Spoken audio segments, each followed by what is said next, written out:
There is a bone fragment in a museum drawer in Nairobi that is older than language itself. It belonged to no one you have ever heard of. No name, no grave, no legend. And yet everything that would eventually become Babylon, Rome, the printing press, and the rocket that carried a man to the moon begins with creatures like the one that bone came from, walking upright across an African savanna for the very first time. This is the story of how a hairless, slow, physically unimpressive primate came to reshape the entire surface of the planet. It is not a story of destiny. It is a story of accidents, hungry rivers, stubborn kings, plagues, prayers, and the strange, restless refusal of human beings to simply accept the world as they found it. Long before there were cities, there were ancestors. Around 6 million years ago, the branch of primates that would eventually include modern humans split away from the ancestors of chimpanzees. For millions of years afterward, various hominid species tested different ways of surviving on the African continent, walking on two legs, using simple stone tools, adapting to shifting climates. Nearly 2 million years ago, one of these species, Homo erectus, did something none of its relatives had managed. It left Africa. Fossil evidence places its descendants as far away as Southeast Asia and the Caucasus, proof that long before agriculture, before writing, before anything we would recognize as civilization, human ancestors were already wanderers by nature. Hundreds of thousands of years later, the Neanderthals emerged in Europe and Western Asia, thick-boned and cold-adapted, capable of controlling fire, burying their dead, and possibly even creating art. For a time, at least 2 human species shared the earth. Only one of them is telling this story today. What made Homo sapiens different was never raw strength. It was cooperation, imagination, and an unusual capacity to store and transmit knowledge between generations. For tens of thousands of years, that knowledge revolved entirely around finding food. Small bands followed herds, gathered what the land offered, and moved on. Then, roughly 6,000 years before the modern era, something shifted along 2 rivers in what is now Iraq. In the marshy floodplain between the Tigris and the Euphrates, people discovered that wild grasses like wheat and barley could be deliberately planted, tended, and harvested. It sounds simple. It was anything but. Turning a stalk of wild grain into something edible required grinding it for hours between heavy stones, a task so laborious it would occupy women and children for most of their waking lives. And yet the payoff was staggering. A patch of cultivated land could feed far more people than an equivalent patch of wilderness ever could. The Sumerian city of Uruk grew into a settlement of tens of thousands, a scale of human concentration that had never existed before anywhere on Earth. That transformation came at a cost historians rarely mention in the same breath as pyramids and empires.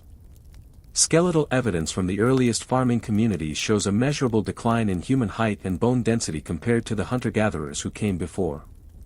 A diet of grain, monotonous and starch-heavy, replaced a varied diet of wild game and foraged plants.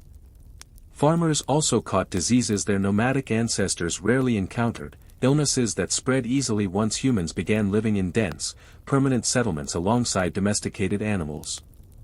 Civilization, in other words, made humanity more numerous and less healthy in the same stroke. It was a trade our ancestors could not have understood they were making, and one from which there was no going back. Once a population depends on stored grain, it cannot simply return to wandering. Land ownership, food surplus, and organized labor were now permanent features of human life, and with them came something equally permanent, hierarchy. Sumer cities eventually fell under a single ambitious ruler, Sargon of Akkad, who forged the world's first known empire by uniting rival city-states under one crown. Meanwhile, along the Indus River in what is today Pakistan, an entirely separate civilization was solving an entirely different problem. The cities of Mohenjo-Daro and Harappa built covered drainage systems and private latrines connected to underground sewers centuries before most of the ancient world had given serious thought to sanitation. Disease control, not conquest, was their quiet triumph. Egypt took a different path altogether, one obsessed not with drainage but with eternity. Ancient Egyptians believed a pharaoh's spirit continued ruling after death, provided his body and possessions survived intact into the afterlife. That belief justified some of the most extraordinary construction projects in human history. Djoser's step pyramid at Saqqara gave way to Snefer's experiments at Dahshur, and those experiments gave way to Khufu's Great Pyramid at Giza, a monument so precisely engineered that it would remain the tallest structure on Earth for nearly 4,000 years. Around it, Egyptian society organized itself like a pyramid of its own, peasants and enslaved laborers at the base, artisans and merchants above them, scribes and soldiers higher still, priests and nobles near the top, and the pharaoh alone at the summit, believed to be the living bridge between gods and men. Civilizations rarely develop in isolation for long, and conflict was often the price of contact. In Anatolia, the Hittites built an empire through the shrewd diplomacy of rulers like Labarna, eventually expanding to the very edges of Egyptian territory. Collision was inevitable. Around 1274 BCE, Pharaoh Ramesses II marched on the Hittite-held city of Kadesh, only to find his forces divided and exposed by Hittite intelligence. The battle ended in stalemate, but what followed mattered more than the fighting itself. Roughly 15 years later, Ramesses and the Hittite king Hattusili sealed what is generally regarded as the earliest surviving peace treaty in recorded history, a formal agreement that neither side would invade the other again. It held. Trade flourished.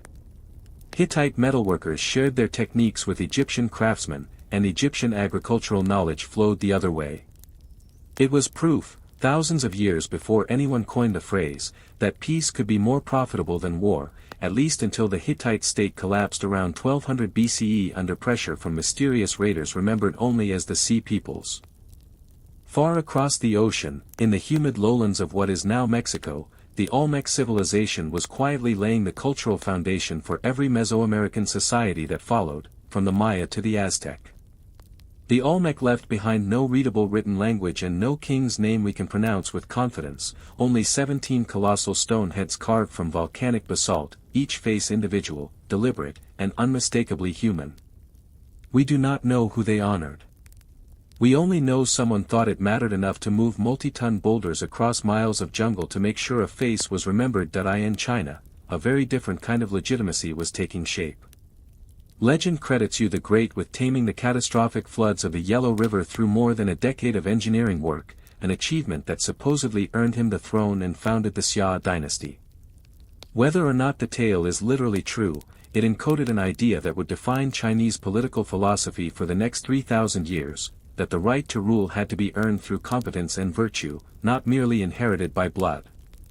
That idea would resurface again and again, most powerfully during the Zhou dynasty, which justified its rise by claiming a divine mandate of heaven, a mandate that could just as easily be withdrawn from a corrupt or incompetent ruler as granted to a worthy one.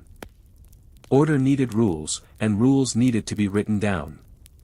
Around 1750 BCE, the Babylonian king Hammurabi had a set of legal codes carved into a towering stone stele for all his subjects to see, laws covering everything from property disputes to bodily injury. The code was rigid and brutally literal, often demanding an eye for an eye, but it also revealed something uncomfortable about ancient justice. A person's worth under the law depended entirely on their social class. Harming a noble carried a far steeper penalty than harming a commoner, and harming an enslaved person carried almost none at all. It was one of civilization's first written confessions that equality had never been part of the plan. Across the Aegean, a very different kind of society was forming, not a unified kingdom but a scattering of independent city-states. Mycenaean Greece organized itself around fortified palace centers like Mycenae, Pylos, and Troy, each ruled by its own warrior king, each recording its accounts in an early script called Linear B, the first faint trace of a Greek written language.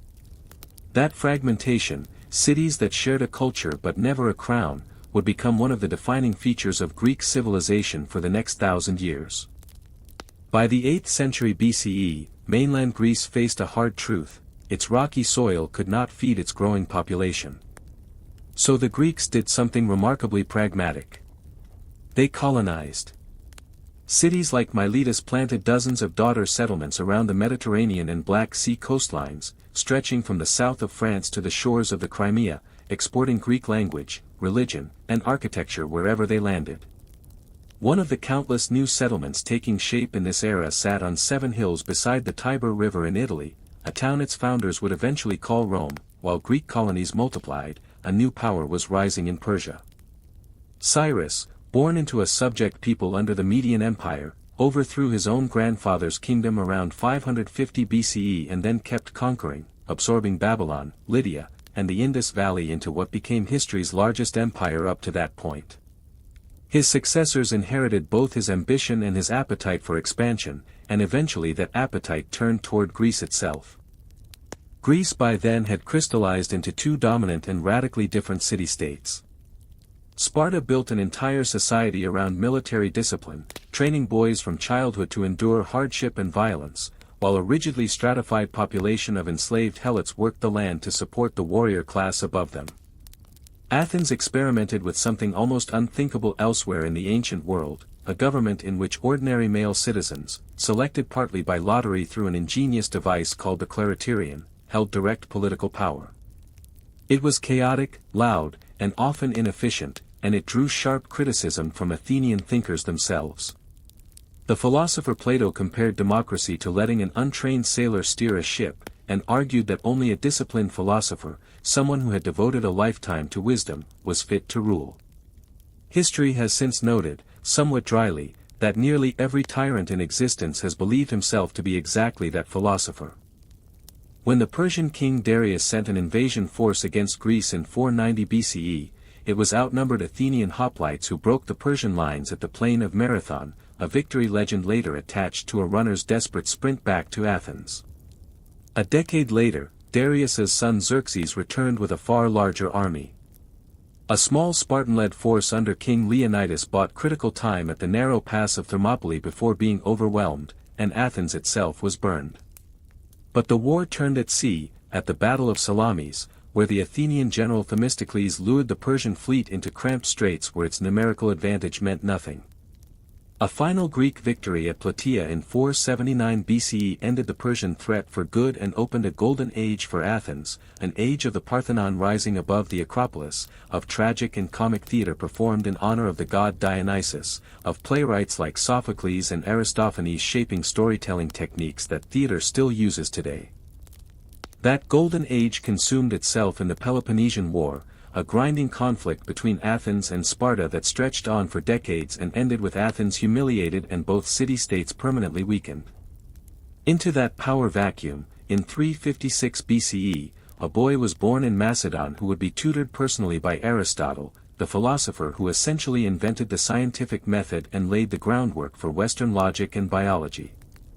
That boy, Alexander, inherited his father's throne at 20 and, within roughly a decade, conquered the entire Persian Empire, marched into Egypt, pressed as far east as India, and built one of the largest empires the world had ever seen before dying in Babylon at just 32.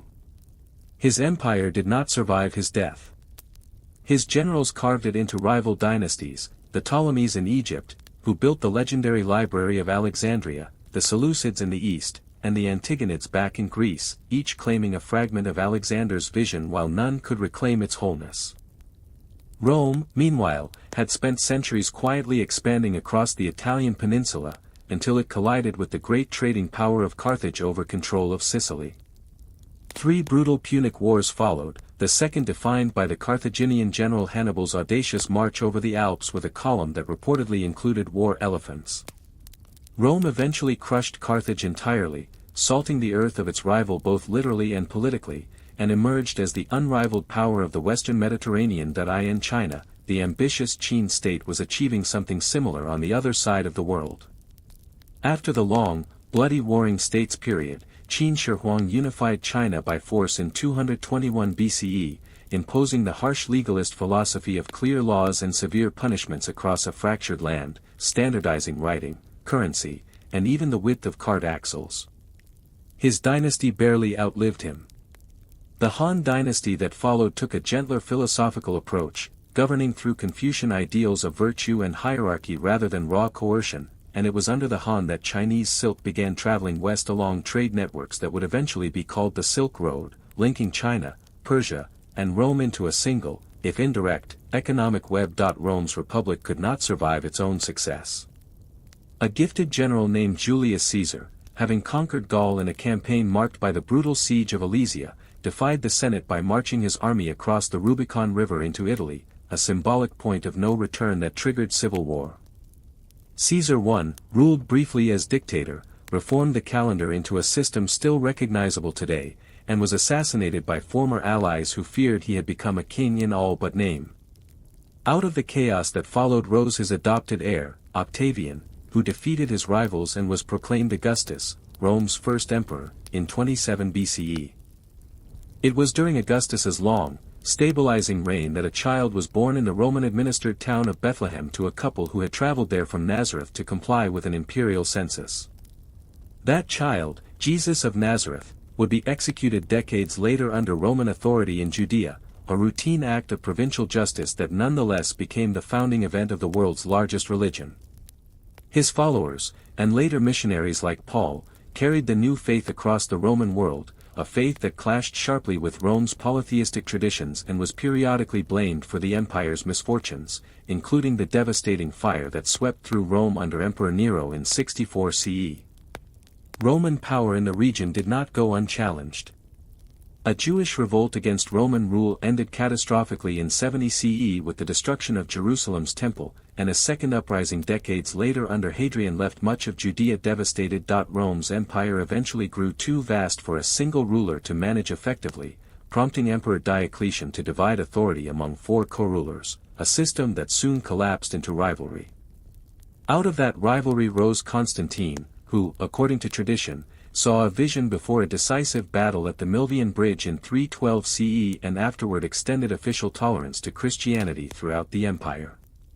He also founded a new eastern capital on the site of ancient Byzantium, a city that would carry the torch of Roman civilization for another 1,000 years after the western half of the empire collapsed under pressure from Gothic and Hunnic invasions in the 5th century. That eastern remnant, which historians call the Byzantine Empire, reached a high point under Justinian, who codified Roman law into a body of legal text that still influences legal systems across Europe today and commissioned the breathtaking Hagia Sophia in Constantinople. Farther south, in the Arabian city of Mecca, a merchant named Muhammad began receiving what he described as divine revelation around 610 CE.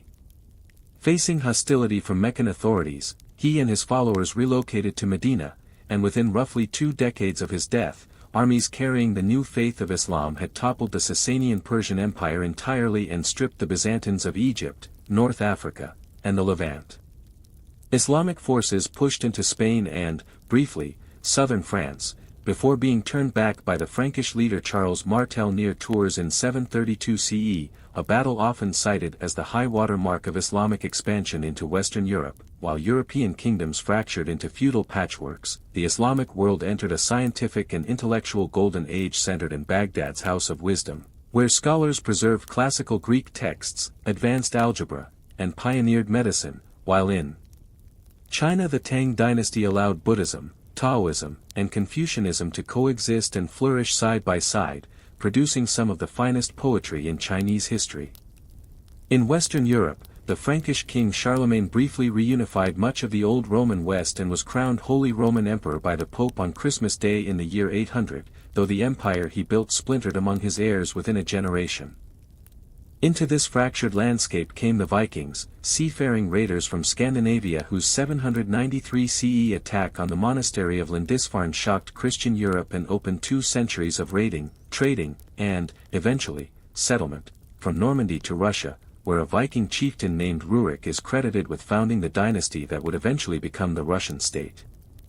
Fear of Viking raids, Magyar incursions, and general lawlessness pushed much of Europe toward feudalism, a rigid social contract in which peasants farmed land in exchange for protection from local lords, who in turn owed loyalty to kings, who in turn, in medieval theory at least, owed their authority to the church. Religious tension over control of Jerusalem eventually erupted into the Crusades, beginning in 1095 when Pope Urban II called on European Christians to reclaim the Holy Land.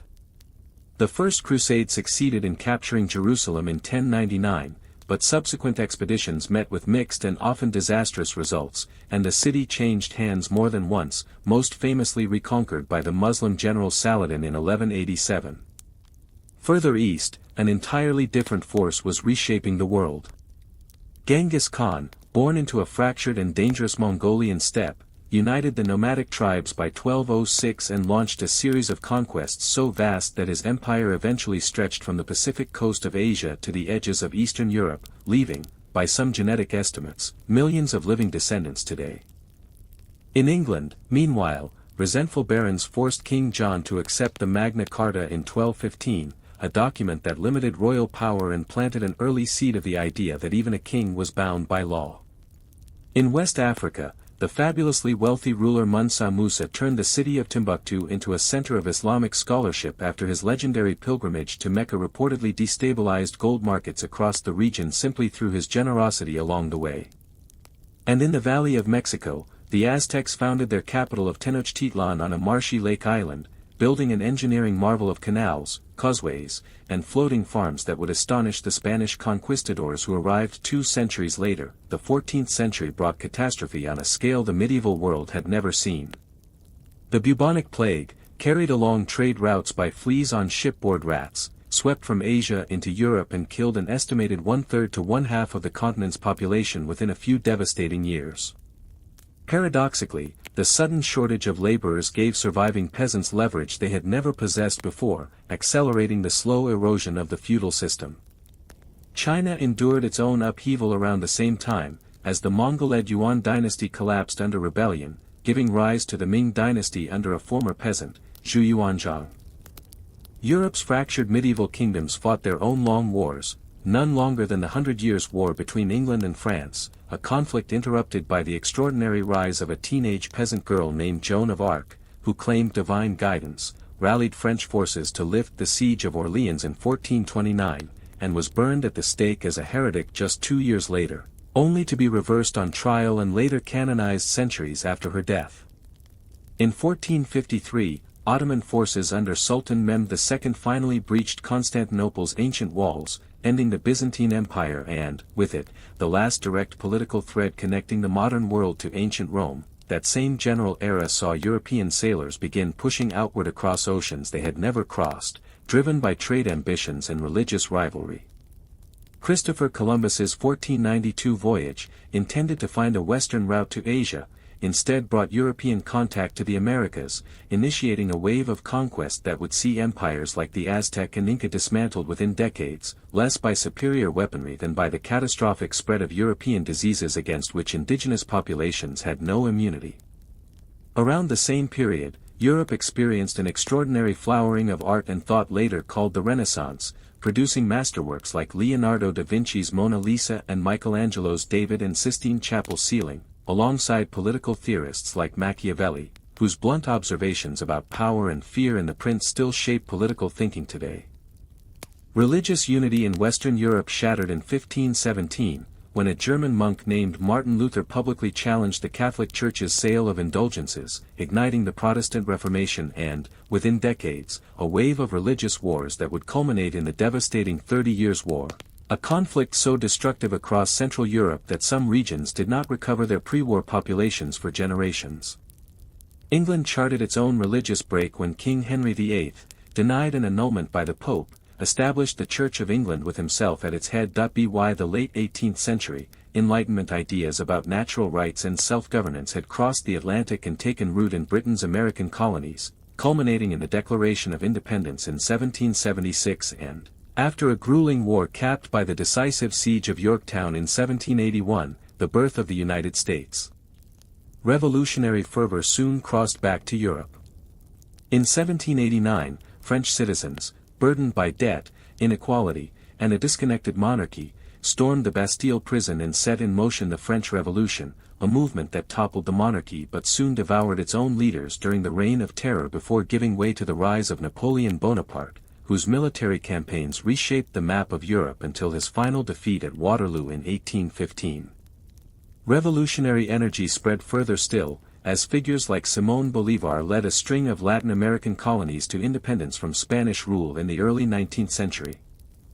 The century that followed brought industrial transformation, new political ideologies like the socialism outlined by Karl Marx and Friedrich Engels, and a renewed wave of European colonization that carved Africa into arbitrary territories with little regard for existing ethnic or political boundaries, a process whose consequences are still felt across the continent today. The alliances, rivalries, and imperial ambitions built over that century finally detonated in 1914, when the assassination of Archduke Franz Ferdinand in Sarajevo triggered a chain reaction of declarations of war, plunging the world into a conflict of unprecedented industrial destruction that lasted 4 years and reshaped national borders across Europe and the Middle East. Barely 2 decades of uneasy peace later, the ambitions of Adolf Hitler dragged the world into an even more devastating conflict, one that ended only after the fall of Berlin in 1945 and the atomic bombings of Hiroshima and Nagasaki forced Japan's surrender. Out of that devastation came a genuinely new kind of world, one defined by rapid technological acceleration. From the early computing breakthroughs of wartime codebreakers to a decades-long ideological standoff between the United States and the Soviet Union that never erupted into direct war but reshaped nearly every corner of the globe by proxy. That rivalry helped push human beings further than they had ever traveled, culminating in 1969 when Neil Armstrong stepped onto the surface of the moon and described the moment as a small step for one man, and a giant leap for all of humanity.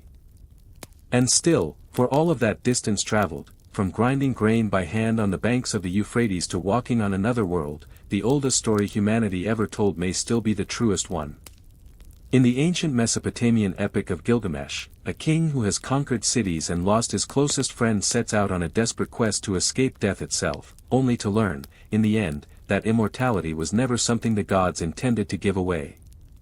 Every civilization examined here, however powerful, however certain of its own permanence, eventually learned the same lesson. Empires rise on rivers and ambition, and they fall to time, hubris, disease, or simply better ideas than their own. What survives is rarely the throne or the crown. It is the code of laws, the treaty of peace, the poem, the pyramid, the stone face carved by hands whose names we will never know, reaching across thousands of years to remind whoever finds them that someone, once, was here.